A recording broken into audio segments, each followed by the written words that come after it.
Hi, this is Coach Manny. Today I want to talk a little bit about hitting. I'm coming to you from Triple Play Batting Cages in Downey, and today is September the 30th, 2025, Tuesday afternoon. And I'm wearing one of my newer caps from Riley Lego. Riley's currently a sophomore. Wow, no, she's actually a junior at the University of Rochester. And I like caps.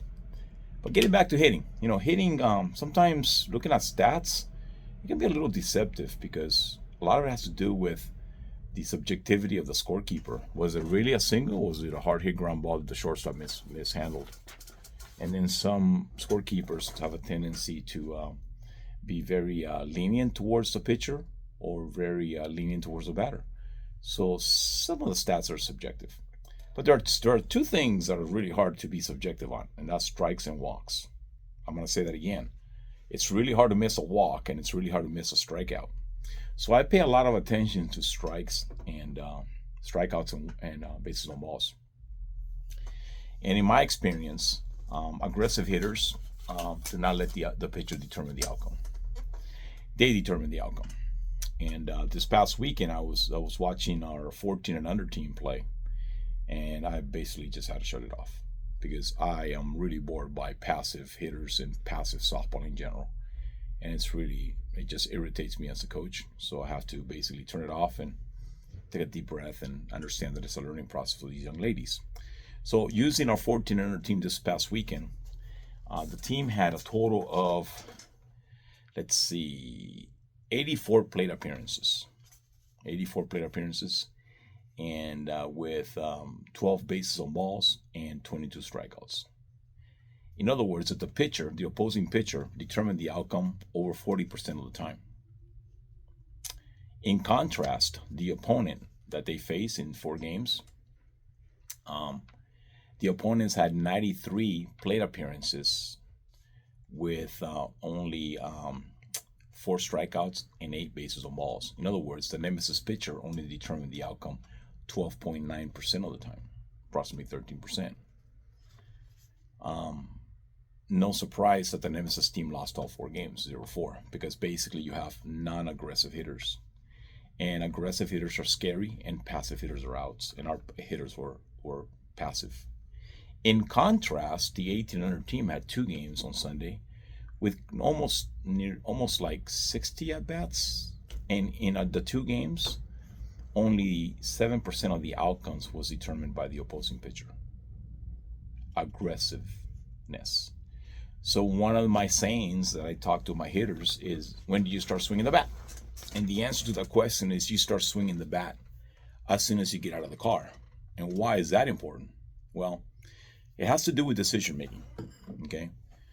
If you have not made the decision to already swing, then you're going to get to the decision point and you either swing or you don't swing. You have to make 2 decisions.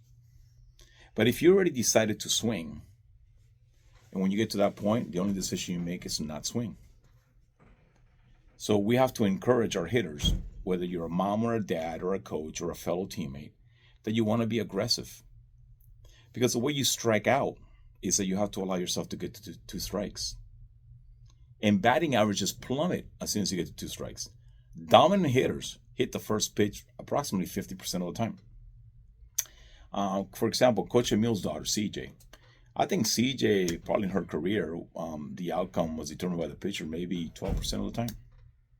CJ was a dominant college player. Sandy Grana's youngest daughter, Cassie, our co-program director, Sandy, her daughter, same thing, about that range. I looked at the stats for my daughter, Sammy, in the SEC. And Sammy, in her career, had a total of, let me see if I can find that really quick. Wow, she had a lot of at-bats. Close to 1,300 and, no, 1,500, 1,600 at-bats. And the pitcher determined the outcome less than 13% of the time in the SEC. And Sammy was routinely the only player on her team that had more walks and strikeouts. And she faced a national champion multiple times, players of the years as pitchers multiple times. She was aggressive.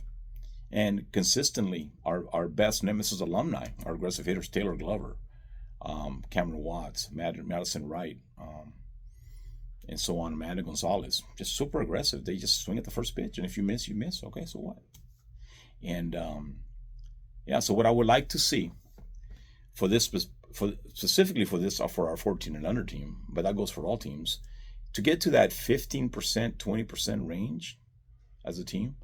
So what I would like to see in the next tournament is for a 50 point increase in the batting average from 200 to 250, and for the decision, the outcomes decided by the opposing pitcher to drop below 20%.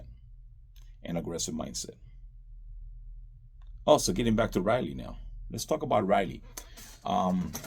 Let's see. What is Riley now? Riley has had 2 amazing seasons at Rochester University. And are currently, the opposing pitcher determines the outcome only 13% of the time when Riley's batting. And if anybody knows Riley, you know that Riley's an aggressive hitter. So getting back to summarize. Aggressive hitters are scary. And aggressive hitting teams are scary. And it's more of a mental approach than it is anything else. Passive hitters are outs. And scary hitters are just super, super scary. Aggressive hitters are super, super scary. Let me correct that. So let's encourage aggression at the plate. So again, what I would like to see from dominant players is that the total of walks and at-bats to be less than 20%, with walks twice as much as strikeouts. So for example, a young lady that has 10% walks and 5% strikeouts, the sum of those two is less than 20, and the walks are twice as much as strikeouts. Now that's a dominant hitter. So where's your daughter? Where is your team? Do we have an aggressive hitter? Is your daughter an aggressive hitter? Does she start swinging the bat as soon as she gets out of bed, as soon as she steps out of the car? Or does she routinely watch strike one down the middle to then quickly follow by swinging at a ball in the dirt? That's not going to get you anywhere. Be aggressive in the strike zone. See a strike? Hit a strike. My saying, what part of strike don't you like? Because you should be liking all strikes. I don't mind if you strike out swinging. I just can have you striking out looking, or give me tappy swings that are super, super defensive. So again, work on aggression. From a team perspective, the opposing pitcher determines the outcome less than 20% of the time. If you do that, you're going to have a very, very aggressive team and a very scary team. And then we're going to tip the scales because we're going to bat more and play less defense. Right? Bat more, play less defense, time runs out. So the game of softball and time scored in timed games is to keep the bats in your possession longer.